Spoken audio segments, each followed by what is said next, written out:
क्या आप जानते हैं, एक ऐसा दिन भी होता है जब किया गया हर छोटा सा पुण्य कभी खत्म नहीं होता। जी हाँ, उसे कहते हैं अक्षय तृतीया।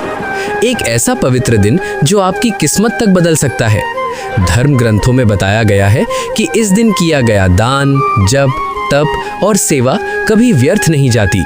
उसका फल अक्षय हो जाता है, यानी कभी समाप्त नहीं होता। और इस दिन से जुड़ी एक बहुत ही सुंदर और दिल को छू लेने वाली कहानी है भगवान श्री कृष्ण और उनके परम मित्र सुदामा की। सुदामा एक बहुत ही गरीब ब्राह्मण थे। उनके घर की हालत इतनी खराब थी कि कई दिन तक चूल्हा नहीं जलता था। उनके बच्चे भूखे सो जाते थे और उनकी पत्नी ये सब देखकर बहुत दुखी रहती थी।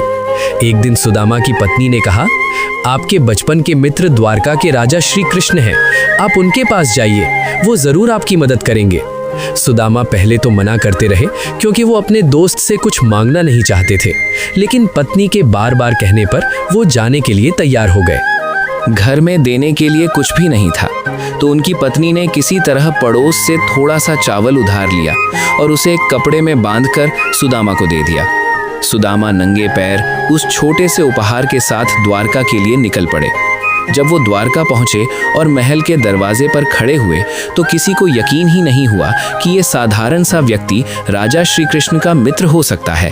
लेकिन जैसे ही ये खबर श्री कृष्ण तक पहुंची तो भगवान खुद दौड़ते हुए आए और अपने मित्र सुदामा को गले से लगा लिया। कृष्ण की आंखों में आंसू थे और सुदामा की आंखों में भी। भगवान ने अपने मित्र के पैर धोए, उन्हें सम्मान से बैठाया और फिर मुस्कुराते हुए पूछा, मित्र, मेरे लिए क्या लाए हो? सुदामा शर्म से कुछ नहीं बोले, लेकिन श्री कृष्ण ने खुद ही वो चावल की पोटली उठाई और बड़े प्रेम से उसे खाने लगे। कहते हैं जैसे ही श्री कृष्ण ने पहला कौर खाया, सुदामा के सारे दुख दूर होने लगे और जैसे ही दूसरा कौर खाया, उनकी किस्मत पूरी तरह बदल गई।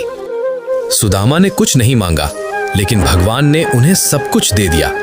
जब सुदामा वापस अपने घर पहुंचे तो उन्होंने देखा उनकी झोपड़ी की जगह एक सुंदर महल बन चुका था। उनका परिवार खुशहाल था और जीवन पूरी तरह बदल चुका था। दोस्तों, यही है अक्षय तृतीया की महिमा।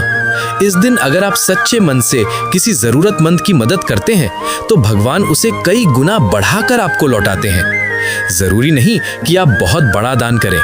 अगर आप एक रोटी भी किसी भूखे को देते हैं या एक गिलास पानी किसी प्यासे को पिलाते हैं तो उसका फल भी अक्षय हो जाता है। तो इस अक्षय तृतीया पर कुछ ऐसा जरूर करें जो कभी खत्म ना हो, क्योंकि सच्चे दिल से किया गया छोटा सा कर्म भी भगवान की नजर में बहुत बड़ा होता है। जय श्री कृष्णा। अगर आपको ये कहानी दिल से छू गई हो तो वीडियो को लाइक करें, शेयर करें और चैनल को सब्सक्राइब जरूर करें और कमेंट में लिखें राधे राधे।